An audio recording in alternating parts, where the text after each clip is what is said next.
یہ سوال ہو یا سوال نہ بھی ہو تو مجھے اور آپ کو یہ پتہ ہو کہ جو قربانی ہم ہر سال کرتے ہیں اللہ تعالیٰ نے اس کا حکم کہاں دیا ہے؟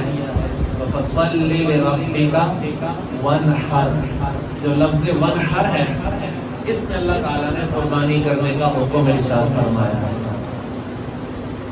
فَصَلِّ کا معنی نماز پڑھے، لِرَبِّكَ اپنے رب کے لیے، وَانْحَرْ اور قربانی کرنے۔ اور رسول اللہ صلی اللہ علیہ وسلم نے جب سے قربانی واجب ہوئی تو آپ نے ایک سال بھی مس نہیں کیا، ہر سال قربانی فرماتے رہے۔ ایک تو حکم الہی ہے اور دوسرا جس کام کو نبی کریم صلی اللہ علیہ وسلم ہمیشہ کریں تو آپ کے اس کو پرماننٹلی عمل کرنے کی وجہ سے بھی اس کا حکم کم از کم واجب کا ہوتا ہے۔ یعنی جس کام کا اللہ نے حکم دیا اس سے بھی واجب ثابت ہوتا ہے، یا جس کام کو نبی اکرم صلی اللہ علیہ وسلم کبھی بھی نہ چھوڑے، ہمیشہ عمل کرے تو آپ کا ہمیشہ عمل کرنا امت کے حق میں یہ شرعی حکم ہوا کرتا ہے اور نفل اور سنت نہیں ہوتا بلکہ واجب کے درجے میں ہوتا ہے۔ دو باتیں ہو گئی۔ تیسری بات یہ ہے، تھوڑا بیک گراؤنڈ دیکھ لیتے ہیں کہ اس عبادت کی اصل کیا ہے۔ تو یہ قربانی اللہ تبارک و تعالیٰ کے کلام میں اس کا متعدد جگہ پر اس کا ذکر آیا ہے، جس کو ہم سیکھنے کی کوشش کرتے ہیں۔ اللہ تبارک و تعالیٰ نے سورۃ الحج 17واں پارہ ہے اور اس کا 12واں رکوع ہے، آیت نمبر 34 نمبر آیت ہے۔ اس میں اللہ تعالیٰ نے ارشاد فرمایا وَلِكُلِّ أُمَّةٍ جعلنا منسكا ليذكروا اسم الله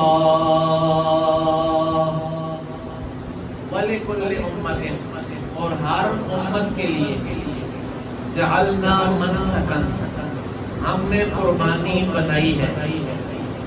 مقصد کیا ہے؟ ليذكروا اسم الله، تاکہ وہ اللہ کا نام ذکر کریں، على ما رزقهم من بهيمة الأنعام، جو اللہ تبارک و تعالیٰ نے ان کو پالتو چوپایوں کی صورت میں مذبوحہ جو جانور قربانی میں ذبح کیے جاتے ہیں، بہیمہ ہے جو چوپائے ہیں پالتو، تاکہ ان پر اللہ کو یا ان پر اللہ کا نام لیا جائے۔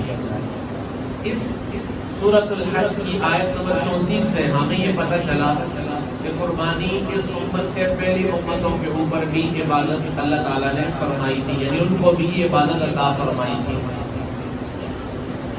ان کی قربانی کی شکل و صورت کیا ہوتی تھی اس کو بھی اللہ تعالیٰ نے قرآن کریم میں بیان فرمایا ہے، اس کو بھی ہم اللہ کے قرآن سے پڑھتے ہیں۔ دو جگہ سے ہم اس کو سیکھیں گے۔ ایک سورۃ آل عمران میں اللہ تعالیٰ نے ایک قوم کا بنی اسرائیل کا ذکر فرمایا اور اس ذکر کے اندر اس قربانی کا ذکر موجود ہے۔ اس جگہ پر سورہ آل عمران ہے، آیت نمبر 183 183 نمبر آیت ہے۔ اللہ تعالیٰ ارشاد فرماتا ہے، پیچھے بنی اسرائیل کے ساتھ کسی معاملے میں اللہ تعالیٰ کا ذکر ہے، پھر انہوں نے وہ بات چیت کی، اللہ تبارک و تعالیٰ نے اللہ کو بات پسند نہ آئی، پھر اللہ تعالیٰ نے ان کے اوپر توبیخ، ڈانٹ ٹپٹ کے الفاظ میں سختی سے بات کی، لیکن آگے جا کے فرمایا الذین قالوا، انہوں نے کہا بھئی ہم تو رسولوں کو تب مانتے ہیں کہ جب وہ اپنے ساتھ کوئی دلیل لے کر آئے، اور اس دلیل کے طور پر ان کی جو ڈیمانڈ تھی اس کو اللہ تعالیٰ نے ذکر کیا، فرمایا الذین قالوا، محبوب وہ لوگ جو یہ کہتے ہیں جنہوں نے یہ کہا ان اللہ عہد الینا، اللہ تعالیٰ نے ہمارے ساتھ وعدہ کیا ہے، اللہ نؤمن برسول حتی یأتینا بقربان تأکلہ النار، فرمایا اللہ تعالیٰ نے ان لوگوں کی ڈیمانڈوں میں سے ایک ڈیمانڈ سنی، انہوں نے کہا کہ ہم تب تک نبی کو یا رسول کو نہیں مانیں گے جب تک وہ ہمارے پاس قربانی لے کر آئے. یأتینا بقربان تأکلہ النار، اور اس قربانی کو آ کر آگ اٹھا کر لے جائیں. تو جب تک یہ والی ڈیمانڈ نہیں پوری ہوگی تو ہم آپ کو بھی رسول نہیں مانیں گے. تو یہاں پر تو پورا واقعہ بیان ہو رہا ہے. ہمارا مقصد یہ ہے کہ اس وقت قربانی ہوتی تھی، قربانی کرنے کے بعد اس کو ایک جگہ پر رکھ دیا جاتا تھا. گھر کی چھت کے بھی اقوال ہیں اور کھلی جگہ کے بارے میں بھی اقوال ملتے ہیں، وہاں رکھا جاتا تھا. آسمان سے ایک آگ آتی تھی سفید رنگ کی، دھوئیں کے بغیر. اس قربانی کو، اس گوشت کو اٹھا کے لے جاتی تھی، کھا لیتی تھی، ختم کر دیتی تھی.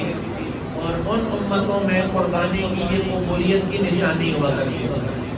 فرمایا یأتینا بقربان، جب تک وہ قربانی نہ لے جائے تأکلہ النار، جس کو آگ کھا لے. کسی کی قربانی کو اگر آگ لے جاتی تھی، آگ کھا لیتی تھی، تو وہ اس کی قبولیت کی علامت ہوا کرتی. ایک بات ہو گئی. دوسری جگہ پر اللہ تبارک و تعالیٰ نے سورۃ المائدہ میں سیدنا آدم علیہ السلام کے دو بیٹوں کا اختلاف ذکر کیا. مشہور بات ہے حضرت حابیل اور قابیل. جب ان کے واقعے کو اللہ تعالیٰ نے ذکر کیا تو وہاں بھی قربانی کا ذکر ہے. فرمایا سورۃ المائدہ ہے اور آیت نمبر 27 ہے. اللہ فرماتا ہے وَاتْلُ عَلَيْهِمْ نَبَأَ بَنِي آدَمَ بِالْحَقِّ، فرمایا ان پر سیدنا آدم علیہ السلام کے دو بیٹوں کی بات کو، ان کی خبر کو پڑھے. اِذْ قَرَّبَا قُرْبَانًا، اِذْ قَرَّبَا قُرْبَانًا، قربانی کے الفاظ ہیں. جب دونوں نے قربانی کی فَتُقُبِّلَ مِنْ أَحَدِهِمَا، ایک سے قبول کر لی گئی، وَلَمْ يُتَقَبَّلْ مِنَ الْآخَرِ، اور دوسرے کی قربانی کو قبول نہ کیا گیا. بیک گراؤنڈ آپ سب کو پتہ ہے، سیدنا آدم علیہ السلام کی اولاد میں یہ تھا چونکہ انسانیت کی ابتدا کی، ایک اکٹھے ایک بیٹا اور ایک بیٹی آپ کو اللہ تعالیٰ عطا فرماتا تھا. دوسری دفعہ پھر ایک بیٹا اور بیٹی ہوتے تھے، تو کراس میں پہلے والی بیٹی دوسرا بیٹا، پہلے والا بیٹا دوسری والی بیٹی، اس طرح آپس میں نکاح جائز ہوا کرتے تھے. اب یہاں پر تھوڑا سا اختلاف پیدا ہو گیا. جو بیٹی حابیل کے ساتھ پیدا ہوئی اس کا حق نکاح تھا حابیل کے ساتھ، جو نیک انسان کا آدم علیہ السلام کا فرما بردار بیٹا تھا. قابیل کی ڈیمانڈ تھی کہ جو بچی، جو لڑکی میرے ساتھ پیدا ہوئی ہے وہ شکل میں زیادہ خوبصورت ہے،